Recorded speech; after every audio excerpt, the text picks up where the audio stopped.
Hello, j'espère que tu vas bien. Je te fais cet épisode un peu à l'improviste parce que je pars dans 3 heures à la Asian Loop et vraiment j'ai hâte parce qu'on m'en a dit que du bien. Donc normalement les vidéos sortiront la semaine prochaine par rapport à ce tour et du coup c'est aussi normal si cette semaine il y a moins de vidéos qui sortiront parce que je vais aussi faire une pause un peu création de contenu pour profiter de la loupe. Et donc en fait aujourd'hui on va parler de sac à dos et en fait l'épisode il va être complémentaire à quelque chose qu'on m'a beaucoup demandé parce qu'en fait, en juillet, j'avais fait un sondage qui s'appelait le sac à dos parfait où en fait, je vous demandais toutes vos meilleures références par catégorie, que ce soit les vêtements, que ce soit le sac, etc. pour réaliser au final le sac à dos parfait avec tous les retours de tous les backpackers. Et donc au final, il y a eu des centaines et des centaines de réponses et j'ai fait la synthèse et ça sortira en fin de semaine. Donc si tu écoutes ce podcast après le 13 octobre, ce sera déjà sorti. Donc soit sur l'aventurenomade.fr, soit sur le lien dans ma bio. Et bah voilà, j'espère que ça va vous plaire. Et n'hésitez pas si vous avez des retours, si vous n'êtes pas d'accord avec quelque chose ou si vous voulez rajouter votre référence. L'idée c'est vraiment de le modifier au fur et à mesure des recommandations qu'on me donne. Donc n'hésitez pas à m'envoyer un message sur Instagram sur l'aventure nomade. Donc aujourd'hui on va parler sac à dos. Et au final je me suis rendu compte que le sac à dos c'est assez complémentaire avec les conseils que j'ai donnés dans le premier épisode, dans le sens où, par exemple, la planification du voyage qu'on fait au début, on se rend compte qu'au fur et à mesure de notre voyage, on va de moins en moins planifier parce que on se rend compte que c'est comme ça qu'on va mieux profiter de notre voyage et qu'on va être plus flexible. Et en fait, le sac à dos, c'est pareil, c'est un processus qui est lent et de la même manière, quand on part, on a envie de partir avec beaucoup de choses. C'est la même chose au final que planifier beaucoup de choses. On veut se rassurer, donc en fait, plus on prend de choses, plus on se rassure.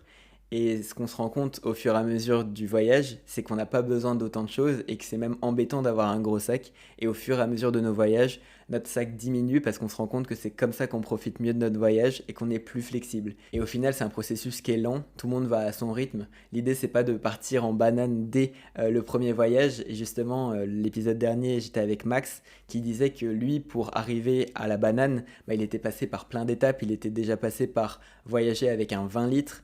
Et au final, ça se fait au fur et à mesure. Mais déjà, je peux vous dire que si vous partez avec un 70 litres, à la fin de votre voyage, vous allez vouloir partir avec moins. Donc cet épisode, il est quand même axé sur voyager léger, parce que bah, tu vas te rendre compte que c'est comme ça que tu vas profiter le mieux de ton voyage et que tu vas être plus flexible.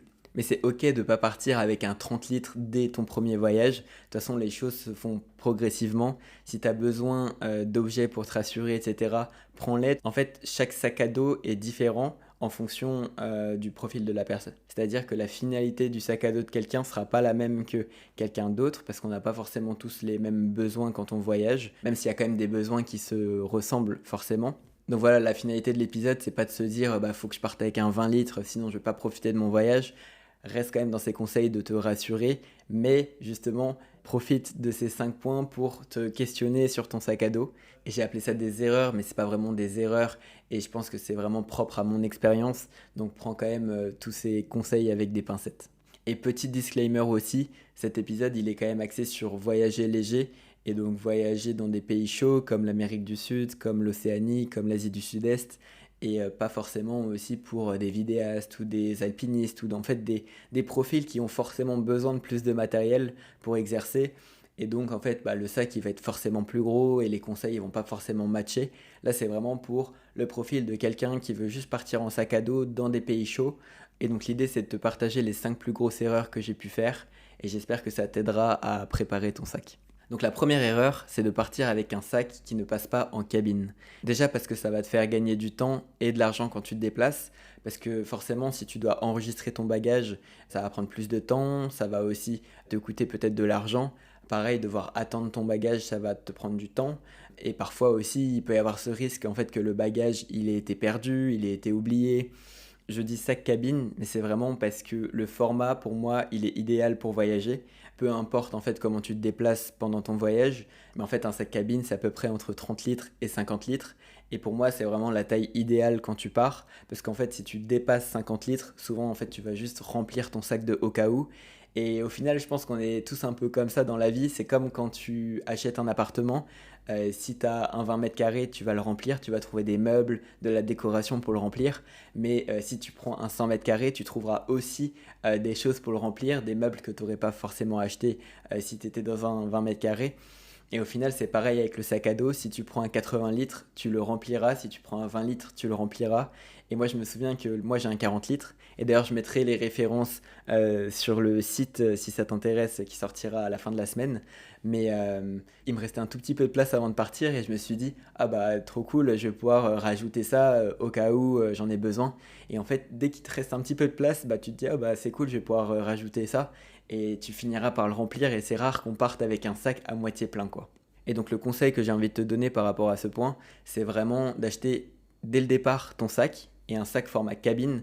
Comme ça, en fait, tu vas être obligé de faire des choix. Tu vas être obligé de te questionner, de te dire est-ce que ça j'en ai vraiment besoin ou pas, parce que tout rentrera pas dans ton sac et au final ça te fera un sac qui aura seulement l'essentiel pour toi. Et au final ton sac à dos c'est vraiment la chose sur laquelle il faut passer le plus de temps parce que c'est ton compagnon de voyage, c'est vraiment ton ami, c'est la seule chose que tu emportes avec toi et t'as pas envie qu'il te lâche en cours de route, t'as envie qu'il soit confortable, t'as envie qu'il soit sécurisé, t'as envie qu'il soit imperméable, donc plein de critères comme ça.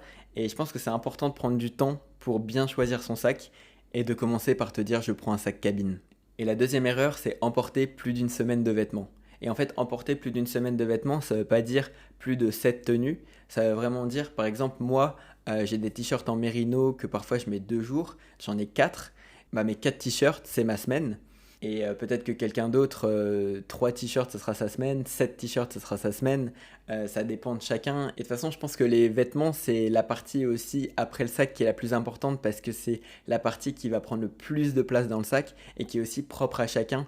Donc par exemple, je ne sais pas si tu es un peu plus sportif, peut-être que tu vas avoir besoin de tenues de sport. Peut-être que tu vas avoir besoin de tenues d'escalade, ça dépend vraiment de chacun et donc j'ai pas forcément un conseil précis à te donner si ce n'est de ne pas emporter plus d'une semaine de vêtements parce que si tu fais ta lessive tous les 3 jours, c'est un peu beaucoup, ça commence à prendre de la place dans ton voyage. Je me suis rendu compte en parlant aux voyageurs que vraiment faire sa lessive une fois par semaine, c'est le rythme idéal. Donc c'est quand même cool d'avoir ce truc de se dire bah je prends de quoi tenir une semaine en vêtements. Et donc après, c'est des questions de vêtements peut-être 2 en 1, des vêtements en mérino, des vêtements que tu vas pouvoir porter plusieurs jours, etc. qui vont faire que tu vas pouvoir réduire le nombre de vêtements que tu emmènes. Et après, ça reste un indicateur. Par exemple, Max, avec qui on a fait le podcast la semaine dernière, bah lui, il est parti juste avec une seule tenue qu'il avait tous les jours, plusieurs fois par jour. Donc c'est aussi possible de partir avec encore moins. Mais voilà, je pense que c'est un bon ordre d'idée de se dire d'emporter pas plus d'une semaine de vêtements. Et en fait, dans la même idée, pour moi, il ne faut pas emporter plus de 2 paires de chaussures. En fait, quand je suis parti, moi j'avais des Vans, une paire de rando et des tongs. Et au final, c'était trop, ça prend de la place dans le sac.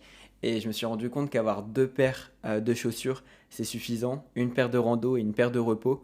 Une paire de repos, j'ai pris des Birk. Et puis, j'ai une paire de rando classique. Et je pense qu'après, si tu arrives à trouver une seule paire polyvalente, bah, c'est encore mieux. Après, ça dépend encore une fois des profils. Mais de toute façon, moins tu as, mieux c'est pour moi. La troisième erreur, c'est d'emporter trop de consommables. Et en fait, ce que j'entends par consommable, c'est ce que tu mets dans ta trousse de secours ou ta trousse de toilette, comme des médicaments, du dentifrice, du savon, des pansements, toutes les choses en fait que tu consommes. Pour moi, il faut vraiment prendre le strict minimum en partant. Donc, c'est-à-dire du dentifrice, du savon, de la crème solaire. Et puis en fait, tout le reste, si vraiment tu en as besoin, bah, tu pourras l'acheter sur place. Pour moi, les vêtements, c'est quand même important de tout avoir en partant. Et l'idée, c'est pas d'acheter un nouveau vêtement tous les jours quand tu voyages. Par contre, les consommables, dans tous les cas, tu es obligé d'en acheter sur place. Quand tu n'as plus de dentifrice, bah, tu rachètes du dentifrice.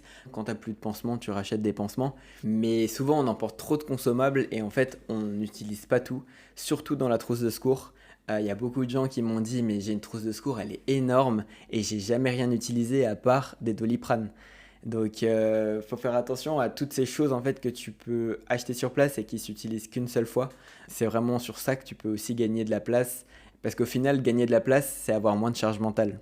Moi par exemple les consommables que j'ai fini par acheter sur place c'est de l'anti-moustique au Laos parce que là-bas bah, il y a des maladies comme la malaria, comme la dengue donc c'est important de mettre de l'anti-moustique. Je suis aussi tombé malade en Thaïlande, je toussais beaucoup, donc je suis allé à la pharmacie et ils m'ont donné des médicaments pour la toux. Et en fait, tout ça, c'est quand même plus simple de l'acheter sur place si vraiment t'en as besoin qu'avoir plein de au cas où Après, forcément, si tu as prévu de faire un trek dans la jungle pendant 3 semaines et de croiser personne, bah vaut mieux avoir tous ces au cas où, parce que bah, si t'arrive quelque chose, ça va être compliqué pour toi de trouver. Mais la plupart du temps, on voyage quand même pas trop loin des villes, donc il y a toujours moyen de s'en sortir. La quatrième erreur, c'est de ne pas avoir de sac pour le quotidien.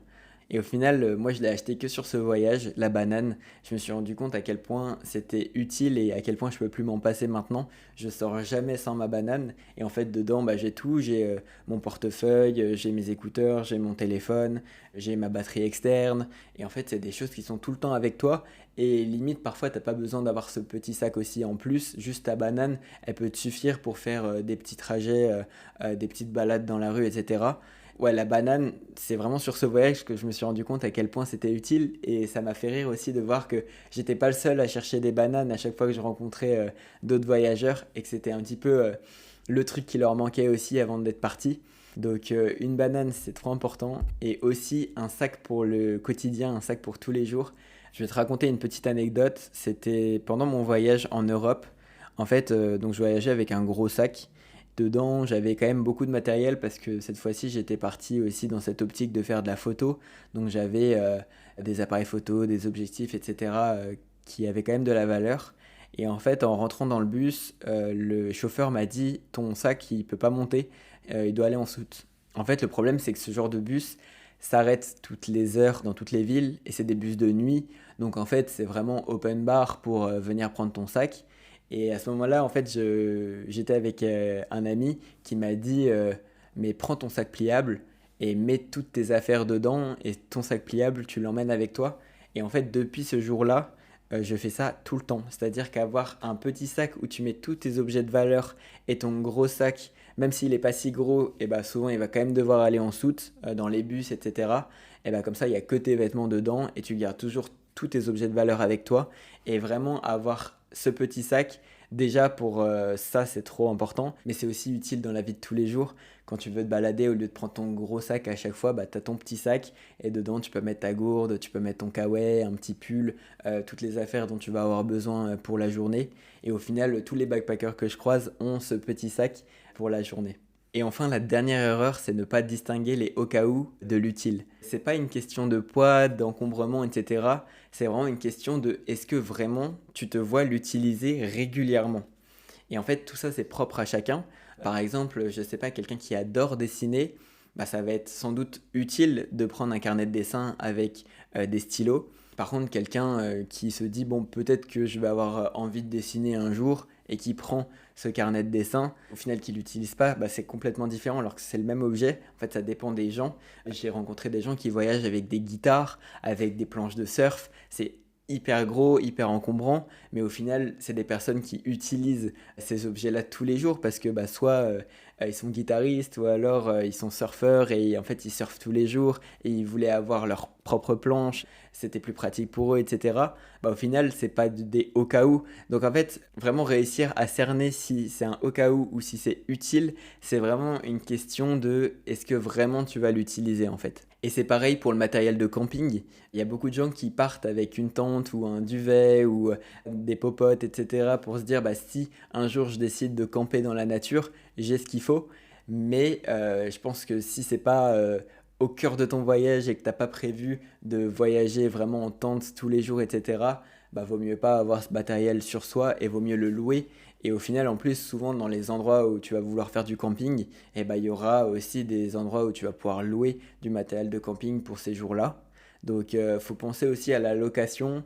L'idée, c'est pas forcément d'acheter tout le temps sur place, mais ça peut être juste de louer aussi pour ce type de matériel-là. Pareil, louer une planche de surf, si tu décides de surfer mais que 2 semaines dans ton voyage, ça va quand même être plus intéressant de louer la planche. Et moi, je vais te partager les 5 accessoires que je trouve indispensables. Déjà, il y a la batterie externe. En fait, ça arrive souvent que bah, ton téléphone il a plus de batterie ou c'est vrai qu'en voyage, quand tu n'as plus de batterie avec ton téléphone, ça peut être vite embêtant. D'ailleurs, si tu as déjà voyagé sans téléphone, n'hésite pas à m'envoyer un message sur Instagram, ça pourrait être super intéressant de faire un podcast ensemble. Mais voilà, je pense que la batterie externe, ça m'a sauvé plus d'une fois. Le deuxième objet, c'est le cadenas. Le cadenas, que ce soit pour mettre sur le sac ou pour mettre sur les casiers en auberge de jeunesse, c'est super important pour sécuriser ses affaires. Moi, j'en ai même deux. En fait, j'en ai deux de formes différentes parce qu'au final, les casiers, ils ont toujours une forme différente et parfois, il faut des cadenas larges, des fois, il faut des cadenas serrés. Donc, en fait, j'ai un cadenas large et un cadenas serré. Et comme ça me permet aussi d'en avoir un pour le sac, un pour le casier. Ensuite, le troisième indispensable, c'est des écouteurs, que ce soit pour écouter de la musique ou même quand tu es en auberge et que tu veux écouter des choses ou regarder des choses, c'est quand même plus pratique d'avoir des écouteurs pour pas embêter tout le monde et faire profiter toute la chambre de ce que tu regardes. Après, c'est très basique hein, comme accessoire, mais le chargeur de téléphone, pour moi, c'est indispensable, mais j'ai même pas besoin d'expliquer, je pense. Et le cinquième accessoire, c'est les boules qui. Ça peut vraiment sauver ton voyage, tes nuits parfois où vraiment il y a du bruit ou parfois tu vas être réveillé en pleine nuit parce que il y a quelqu'un qui rentre, etc. Si tu as des boules caisses, ça va te permettre de faire des vraies nuits. Et c'est d'ailleurs aussi dans les objets indispensables du livre Vagabonding, les boules caisses. Donc voilà, de mon point de vue, à part ces 5 accessoires-là, le reste est du au cas où et c'est pas forcément des choses que j'utilise tous les jours. Et dernier petit conseil aussi que je voulais te partager par rapport au sac à dos, c'est qu'une fois qu'il est prêt, dis-toi, je dois enlever 3 objets encore. Parce qu'il y a forcément 3 au cas où qui traînent dans ton sac. Donc ça peut être n'importe quoi, hein. Ça peut être une paire de chaussettes, c'est pas forcément les objets les plus lourds ou les plus encombrants, mais fais l'exercice de te dire je dois enlever 3 objets encore. Et je pense que tu arriveras à un sac vraiment qui sera parfait pour partir. Moi, par exemple, dans les choses que j'utilise pas tant que ça au final, il y a ma Kindle. Les livres, je les lis sur mon téléphone, sur l'application Kindle. Donc au final, la Kindle, je l'ai utilisée qu'au début de mon voyage, mais maintenant je l'utilise plus. Pareil pour pantalon et pull. C'est 2 vêtements que j'utilise très peu au final. J'ai utilisé 2 fois en 5 mois, je pense. C'est clairement des au cas où. Mais je me dis vraiment au cas où je suis dans un bus et j'ai besoin d'un pull, je l'ai. Mais voilà, c'est des choses, je me questionne encore pour le prochain voyage si vraiment j'ai besoin d'un pull et d'un pantalon. Mais voilà un peu aussi moi mes 3 objets que j'aurais peut-être enlevés si je devais repartir. Mais en tout cas, j'espère que tu as aimé cet épisode un peu plus à l'improviste. Dis-moi si tu aimes bien aussi ce genre de format. Et n'hésite pas à mettre 5 étoiles sur le podcast et à t'abonner, c'est ce qui m'aide le plus. À lundi prochain. Ciao.